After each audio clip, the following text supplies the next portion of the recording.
Les communistes ont du yaourt à la place du cerveau, épisode je ne sais pas combien. Aujourd'hui, petit florilège de micro-infos, disons. L'actualité politique étant très calme. Mais donc on commence avec Duralex, qui, si vous ne le saviez pas, avait été racheté par ses employés, afin de former une SCOP, qui est une forme un peu spéciale d'entreprise, puisque les employés sont directement actionnaires, donc propriétaires de l'entreprise, ce qui n'est sûrement pas sans vous rappeler un certain Karl, et la possession des moyens de production. Alors, sur le principe, moi, en tout cas, une scope, j'ai littéralement aucun problème avec. Tant que les fonds utilisés pour créer la boîte sont privés, littéralement aucun problème avec ça. D'ailleurs, je souhaite beaucoup de réussite aux gens de Duralex. Mais ce qui me pose problème, ce sont les réactions autour. Vous avez sous les yeux depuis tout à l'heure un tweet qui a fait 750 000 vues, avec 13 000 likes, qui dit « Comment le patron n'était pas si nécessaire que ça et les employés qui ont repris l'entreprise s'en sortent bien ?» Ah bah ça alors, moi qui croyais que la force de travail d'un patron valait vraiment jusqu'à 100 000 fois plus que celle de ses salariés, je tombe des nues. Ce tweet a été reposté par Antoine Léaumont, cet énorme idiot. Et alors, désolé de décevoir Lady Oscar, mais dans une scope, il y a un patron, et malheureusement pour eux, l'entreprise s'en sort pas si bien que ça. Pour dire qu'elle s'en sort bien, Lady Oscar se base sur le chiffre de 31 millions d'euros de chiffre d'affaires en 2025.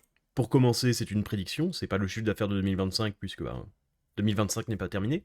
Mais le chiffre d'affaires, c'est bien gentil, mais quel bénéfice? Eh ben apparemment, pas de bénéfice, puisque l'objectif est un retour à l'équilibre en 2026-2027. Disons 2027. Avec comme objectif 30% de croissance du chiffre d'affaires, c'est pas rien du tout. Et vous voyez à la ligne d'au-dessus que, bon, malheureusement, mais évidemment, le soutien public et local a été décisif pour éviter la fermeture, les aides publiques montant donc à 10 millions d'euros, qu'ils devront rembourser, mais ce n'a pas été fait sur un fonds privé. Honnêtement, je leur souhaite beaucoup de courage aux employés de Duralex, du coup employés et actionnaires. J'espère que leur aventure se prolongera, notamment pour rembourser les prêts qu'ils ont faits. Mais prendre l'exemple de Duralex comme grande réussite du modèle communiste, pour l'instant en tout cas, disons que c'est un peu osé. C'est peut-être un peu tôt pour ça. Ensuite, on a droit aux revendications autour du blocage du 10 septembre, qui à la base était censé être un mouvement libéral, je crois en tout cas, si j'ai bien suivi.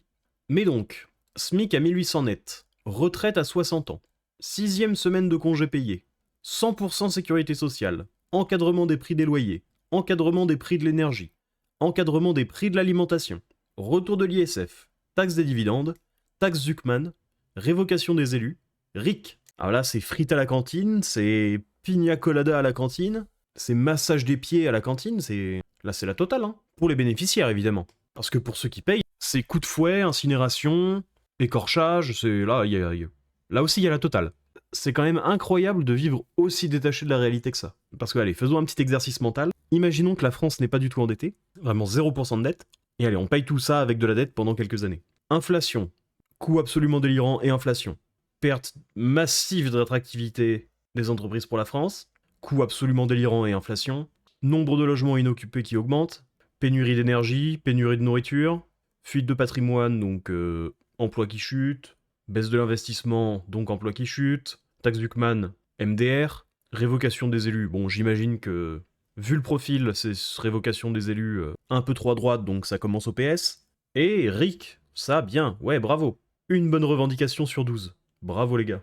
Ça, c'est notre gauche, ça. Ensuite, il y a deux petits extraits de Yann Brossa, qui lui est vraiment un véritable communiste, hein, puisqu'il est au PCF. Je suis élu du 18e arrondissement. Vous enlevez l'immigration dans le 18e arrondissement, mais nous ne sommes rien.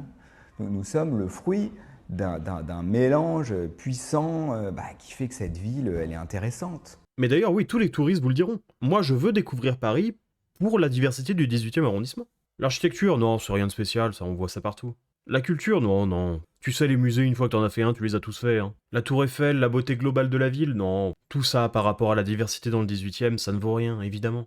Ensuite, sur les logements sociaux. Comme adjoint au logement, je suis fier, par exemple, d'avoir contribué au fait que Paris, désormais, compte un quart de logements sociaux. C'est-à-dire qu'il y a un quart des logements à Paris qui échappent à la spéculation immobilière. Donc il va falloir continuer. Moi, je propose qu'on aille vers 40% de logements publics. Que dire? On est face à un champion parmi les champions, hein, quand même. Il n'arrive pas à faire le lien entre le prix du logement à Paris et la proportion croissante de logements sociaux.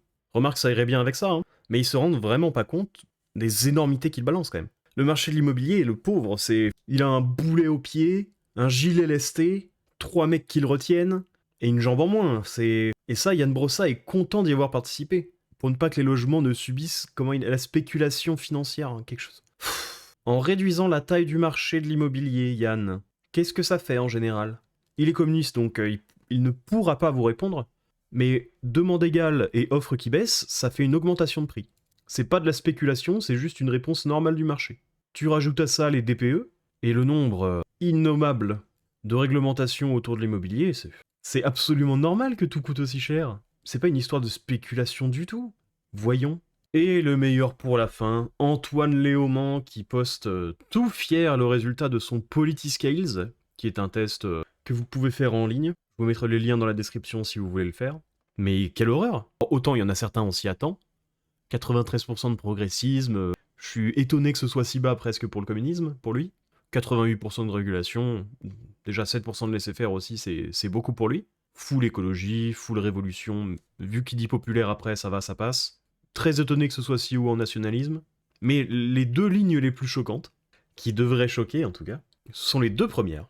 On va commencer par la moins choquante, la justice réhabilitative et justice punitive. 81 plus 19, ça fait 100. Donc il y a très exactement 0% de justice punitive dans le monde idéal d'Antoine Léaumont. Donc un meurtrier multirécidiviste, on va lui dire « Bon, c'est la 7e fois que tu tues quelqu'un, tu arrêtes hein, s'il te plaît, c'est pas bien. » Et s'il recommence une 8e fois, bah il aura la même chose. Mais le plus idiot, vraiment, mais de très très loin, c'est la première ligne avec pareil 0% d'essentialisme. L'essentialisme sont les comportements humains qui viennent de la nature. Typiquement ce qu'on appellerait des instincts, par exemple. Et le constructivisme, bah, c'est la fameuse formule de construction sociale, etc., etc. Pour Antoine Léaumont, aucun comportement n'est naturel. Aucun.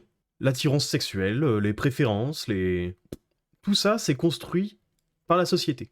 Rien n'est déterminé par son cerveau à Antoine Léaumont, apparemment. Tout ce qu'il fait, c'est parce que c'est un bon toutou.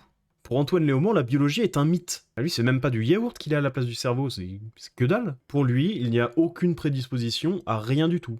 Alors que par exemple, les addictions, c'est quelque chose qui est quand même assez fortement dicté par la biologie, si ce n'est entièrement. Le QI, c'est quelque chose qui s'hérite partiellement. Il y a des exemples en veux-tu en voilà. Qu'on considère que la majorité soit construite, bon, c'est un avis.